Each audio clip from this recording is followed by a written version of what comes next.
main character of video games, Duncan. The bio he gave me is Duncan. He's our guy. Watch him talk and don't throw pie. I think you should throw pie at him. Uh-oh. George, quickly just yell the password for your iPad down to me. Okay, hello. So I'd like to begin this talk by doing an acknowledgement of country. So I am presenting on the stolen lands of the Wurundjeri and Boonwurrung people of the Kulin Nation, and I'd like to pay my respects to its traditional owners, past and present. Sovereignty was never ceded, and the violence of colonial structures and policies are ongoing. Okay, so hello. Thank you for coming to my talk. It's about sparking playful ambition.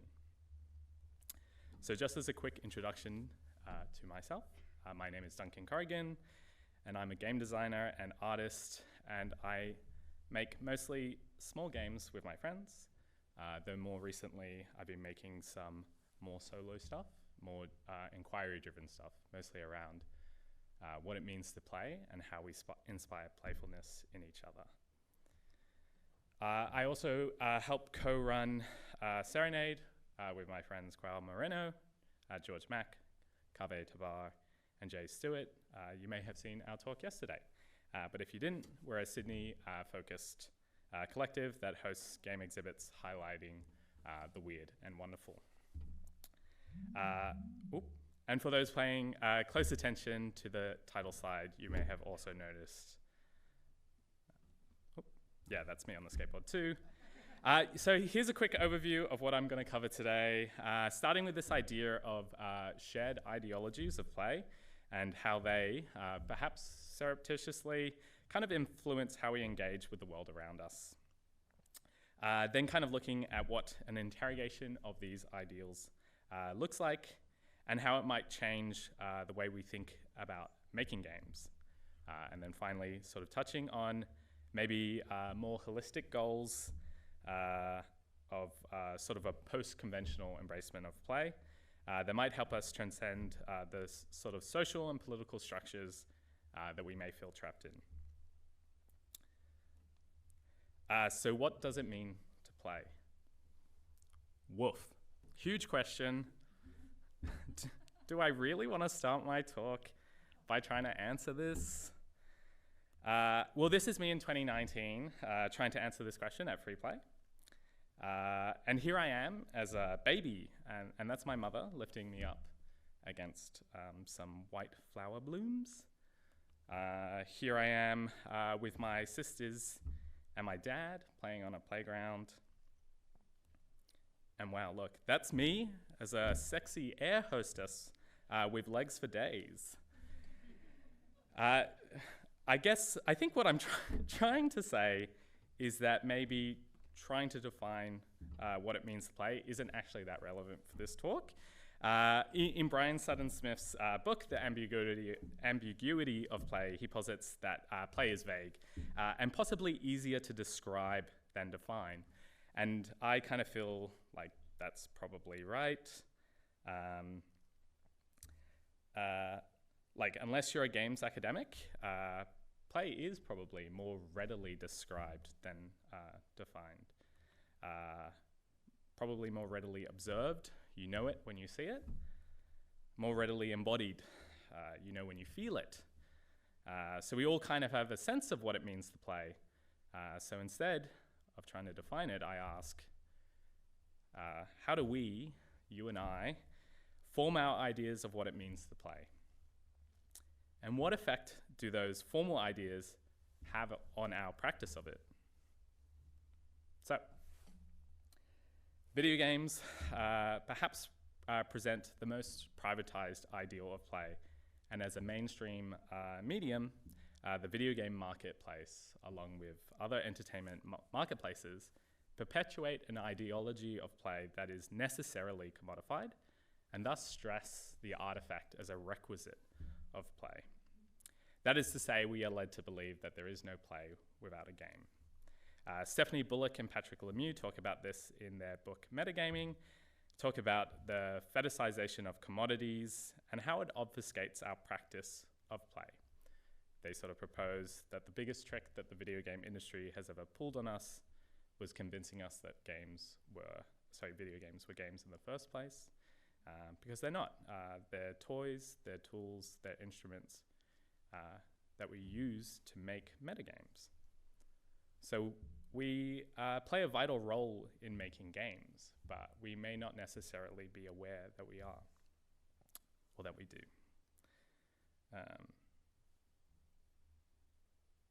So I've lost my place. So we may not be aware that we do. So we can see how the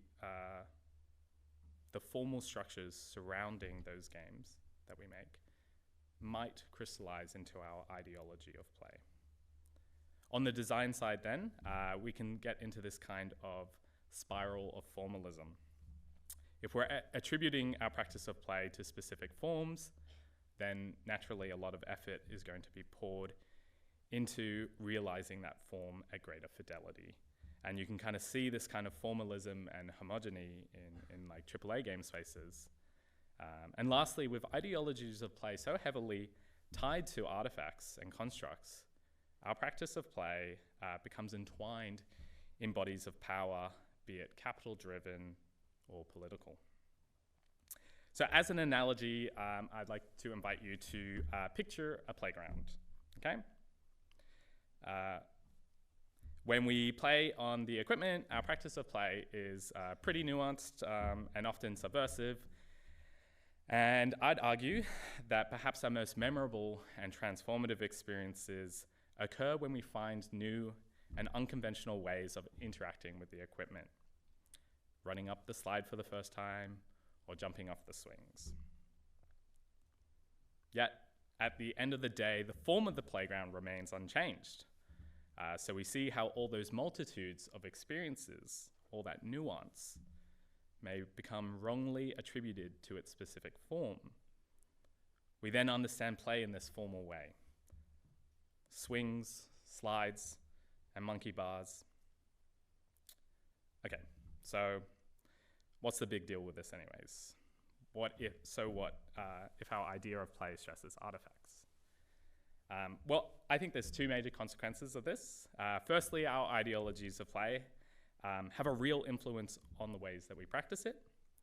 Secondly, as designers, how we think of play influences the kinds of artifacts we think we can make. So firstly, focusing on the personal impact, we may attribute great play experiences to formal play structures and thus cease looking for opportunities for transformative experiences when outside of these structures. And thus we may limit the time and occasion we spend playing because we have internalized that there isn't really anything meaningful to be gained unless we're playing within formal structures. But the truth is, we don't need the playground to play. There is meaningful experiences to be gained all around us if we just tried to find them. See, she gets it.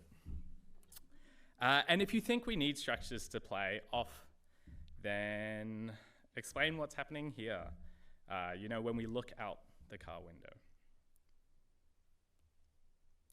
But as we stress the artifact, the places we limit ourselves to play often cost money. So things like going bowling or karaoke or just going out to drink, which might be fine and all if you can afford it, but hugely demoralizing for those who can't. Those people may feel that they're not able to play until they can afford it. And if we think about a playground as a space where we give ourselves permission to play, well, whose permission are we seeking exactly? So how we limit ourselves then is also a political matter. There's this great quote by Stuart Brand, who is one of the founders of the New Games movement. And this quote is reflecting on his playful protest for the Vietnam War. he said, playing in public in itself is a political act, especially in hard times. To get people together of different ages and cultures and languages and have them all enjoy each other and play games is so different from what was going on at the time. So it's talking about this public play as a way to oppose the status quo and perhaps reveal a different way of being. So impact on our design. How do these ideologies affect how we approach game making? Well, if we think of games as an inherently playful artifact, design becomes about realizing their form, further consolidating on what exists, but perhaps pushing for greater fidelity or a more realized version of it. So back to the playground analogy, it's like thinking that a playground must have slides and swings because they are formal parts of this playful structure. So rather than introducing new interesting forms of equipment, swings and slides are iterated upon, made bigger and fancier. But I think there's a real risk here. I mentioned earlier that perhaps our best moments and memories with equipment were often subversive. So the real value of the equipment was in its looseness or flexibility for alternative use. So by making slides and swings more and more complex, they're actually at risk of losing this value. So perhaps we could see the ultimate realization of their forms in a theme park. And while a roller coaster is arguably more thrilling than a slide, it has removed the ability for us to subvert and to play in, on, and around its form. Okay, so rant incoming. And this is sort of a homage to Frank Lance's immersion fallacy. Okay, so I feel a defining element of play is the drive to approach an alternative reality, to find transformation and novelty by playing off conventional modes of being. So I feel there is a risk when our video games try so hard to present realities with greater fidelity and less friction. The humble game of the floor is lava is perhaps best with no fidelity at all, because it's really just encouraging a mindset that seeks to transform the world around you to discover new ways of being and to revel in novel experience. However, there exists in this world a thing called floor is lava for adults, where the fidelity is increased for quote unquote, to make it more meaningful. So the fidelity exists in literal representation of lava, but also in the way that they introduce fail states and win states. So there's essentially less of an ask of players to tap into a playful mindset. They're just more willing to accept a reality if it's realized enough.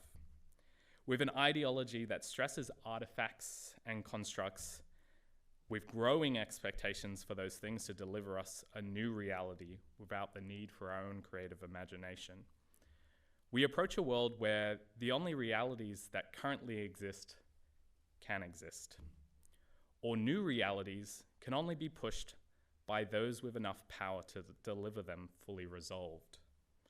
So Silicon Valley might be able to tell us that AI is the future, or Western media might push a narrative to erase a genocide. And this really downplays our capacity to imagine a better world.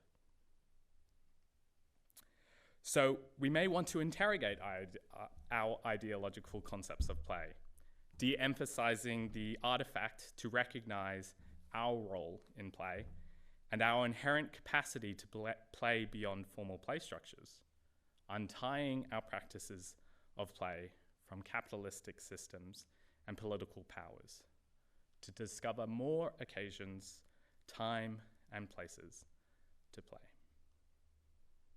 Okay, audience participation time. So here's your chance. I want you to interrogate one assumption you have about how you think you're expected to behave right now. And I want you to subvert it. So should you be sitting down? Should you be stationary? Should you be quiet? Should you be where you are versus where I am? And yeah, go for it. Hello. So if I could swap to this, perfect. So now I can do some floor work too. So audience, yeah, that's a thing. How are you going? Good. How are you? I'm going really well. How are you? I'm loving this talk. Thank you so much. Yeah. Duncan, I just want to say my name's Jake. I want to say hi to everyone. What's up? Okay, everybody, that was Jake. You got some up here. Yeah, could somebody take over the you could do the clicker. Like this? I'm clicking. Oh, hey. Oh, you've got it again. Okay, cool. Moving on. Well, actually keep doing what you're doing, but Georgia, if you don't mind, I will kind of give you a little, keep going, and then we can do that. Oh, hello. Hello. But will I obey? Okay, cool. Moving on. Next slide. So this interrogation leads us to this idea, right? That video games aren't playful. People are playful. And I could really go into a whole other talk stressing the value of community and friends, because, those are people. And yeah, just the value they have in uncovering new ways of being. But I digress. So what effect should this have on the approach to making games? Okay, is that? Yeah, okay, perfect. Okay. wait, it came off. Okay, so, wait.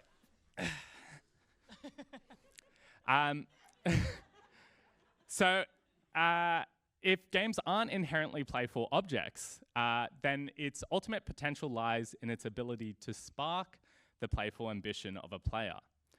It may seem like an innocuous distinction, but it centers the focus on people and not further consolidating the fidelity of established forms of games. So how do we spark this ambition? Well, one of the things we can do is perhaps present something novel, where there is a clear promise of transformative experience or new perspectives. And much like the playground's equipment, looser forms were more conducive for playful experimentation. So having some freedom and flexibility in your design for people to express their mode of play. I believe our most transformative and memorable experiences from games come from when we engage playfully to create and extend meaning beyond the formal structure of the game. So in inviting this behavior, we're creating real value for players.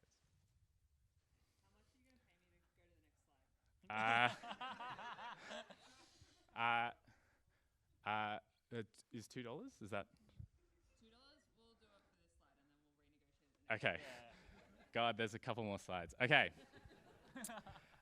From here, we might think about ways our games can even help our players interrogate their own ideologies of play, designing moments where they can observe the transformative effect of their playful expressions, avoiding excessive fidelity and formalism, allowing for slower modes of engagement for introspection. As Tracy Fullerton would put it, a slower pace aligns with the requisite time we need to know ourselves in play. So to de-emphasize the artifact, we may also make work that subverts expectations and blurs the boundary of the proverbial magic circle. Okay, next slide. Another $2? Lower. Okay, $1. $1, yeah. Okay. So I experimented with some of these ideas in my own game. Cool. Moving on. That's a callback, and it's funny because that's the name of the game. So anyways, moving on has no objectives or active way to progress, and instead relies heavily on players to find their own meaning. It also invites a slower pace and gives players a lot of opportunities to embody childish antics. And yeah, if anybody would want to give me money to keep making this, I'd love that. Okay, next slide. So in closing, I want to discuss the effects interrogating our our ideologies of play might have in the rest of our lives. I feel that when we acknowledge our capacity to play beyond formal play structures, we realize we can transcend other structures in our lives too. We may begin to feel less trapped in our existing structures as we practice a way of re-envisioning the world around us, ultimately leading to more opportunities for connection with our communities, greater opportunities to gain new perspectives and understanding, and for more moments of joy. Thank you.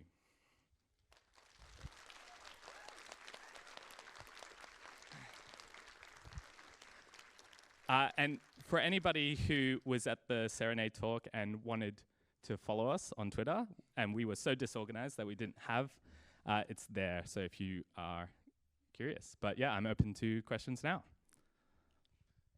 And I could come to you. That's the crazy thing. Wow, Cecile.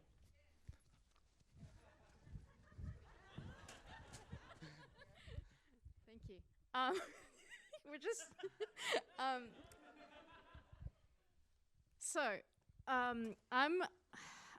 I'm a really serious person and I hate fun. As you know. Yeah. Teach me how to be more spontaneous and take fun and play more seriously. Yeah.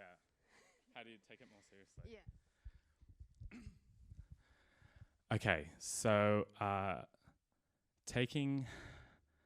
wow. Can I subvert this by not answering this question and just like moving on? Okay. Taking play seriously. Just really, walk up the slide 5 times a day, kind of hang upside down on a swing 20 times, get your reps in. Georgia, can I also say, little Easter egg, you can go forward 2 and then back 1 and then kind of alternate. Yeah. And then, you can kind of make that dance. Okay, any more questions? Is this one working? No. It's working.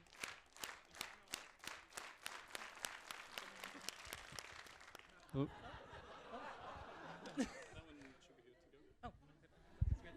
Hello. Oh, Hello. we have a microphone-to-microphone conversation. Yeah. I was going to say is, obviously a key part of subversion is the fact that you're almost getting away with it. So how do we as game devs almost like make the medicine go down in the sense of like, I want people to subvert things into play, but if I'm like, hey, go ahead and subvert this thing, it's almost going to like take the joy out of, subverting it. Yeah, it's a good question. So the main thing that I'm thinking is that like something that can't be subverted, where there is a very like fixed idea of exactly how somebody's going to play it, that's where problems arise. So I think if you're just not approaching it that way, where you don't have a fixed idea of how somebody's going to play it. So if you're talking about like a fixed idea, but the fixed idea is subversive, it's still a fixed idea.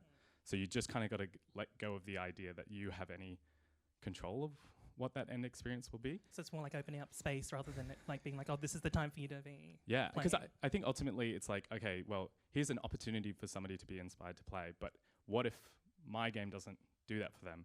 Could something else do that? So it's actually not important that they play your game at all. Like if ultimately what you care about is people playing, then you don't want to be the thing that tricks them. And like, it's okay if your work didn't work, so long as you're providing a space that some people will be inspired by. Does that Makes answer? sense. You want this microphone? I don't know if you're about to run to the next person. Okay. Thank you. Okay, so I have some assignments due. Sorry, Max. How do I, play while I'm under pressure in other aspects of my life? And is that a worthwhile thing, or should I just shut the fuck up and knuckle down and? Yeah, so there was a little bit there about perhaps feeling trapped in structures. So and a lot of obviously stresses in our lives come from things that might feel immutable. Though in some very real cases they are immutable, right? But I think I would like to pass my degree. but yeah, like I think so the practice of like interrogating your ideologies is kind of what is going to give you maybe some perspective. Yeah, like I mean, I think I'm at a pretty radical point where it's like, yeah, what if you fail? A hook? Yeah, just If you fail and you played, you still won. yeah, you still won. Exactly. So maybe I'm not the best person to ask, but yeah, like I think, yeah, just ask those questions. Like, what does it mean? And then yeah. Hope that helps. Wow, I'm really warm. Okay, we got a question over here. I can. Well, which one do you want? Wow, we swapped. So I've got students who struggle with assignments. How do I make the assignments more playful without handing them a blank piece of paper and they have the existential fear of having to make anything that they want? Like, what is a good way to make a playful structure that they can work with that doesn't feel quite like, here's an assignment and gang, I'm gonna grade you on it? Yeah, because so in terms of like sparking playful ambition, the main thing that I was thinking of, like maybe like a sort of an inherent value, like a universal value or something like that, is novelty, and maybe another one is like transformative experience. So presenting something where there is like promise of that, where this is kind of why the term sparking is. It's like you're trying to ignite this thing, so you're trying to present something that fires a light in somebody to be like, oh, I can see that there's a lot of opportunity here for like something interesting. I think it's like play is something that you get better with practice. So trying this, like interrogating, subverting how you're moving in this crowd, I got people on the stage, no problem. But because what I was trying to do was present them with something that was clearly fruitful for like a lot of like interesting, sort of provocative experience.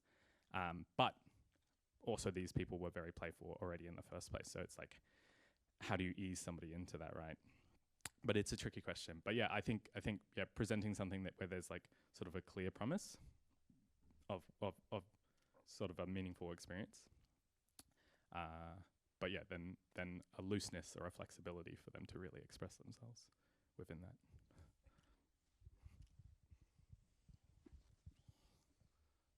You're closer. Hello. So you mentioned a little bit about play being commodity and the commercialized aspect of it. It's one of the reasons why it's shaping towards such a formal structure now. Another thing that I keep noticing, like the purest or the earliest memory of play is like role playing with sticks or whatever. We're just imagining things, and suddenly I realized that rock, paper, scissors is the way that we decide some important decision in our early life.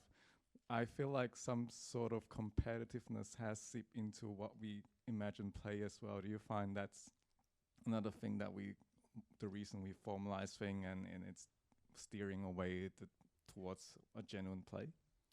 Yeah, so the thing that I think about this is I often think about like playful artifacts, like the way that they hook sort of mainstream audiences is often through a process of like alleviating existential anxieties. So thinking about like things like a need for competency or a need for like social connection or like a sense of stability, a sense of control, right? And so a lot of these games will have systems that kind of like, what's the word? Alleviate those things basically. So I think like competitiveness is kind of feeds into that need for competency. So I think that's why it's maybe quite common.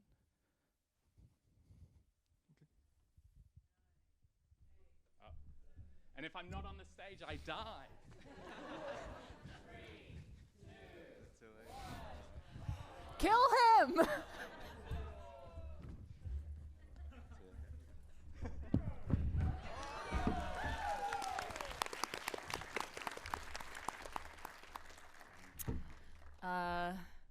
Playtime is over.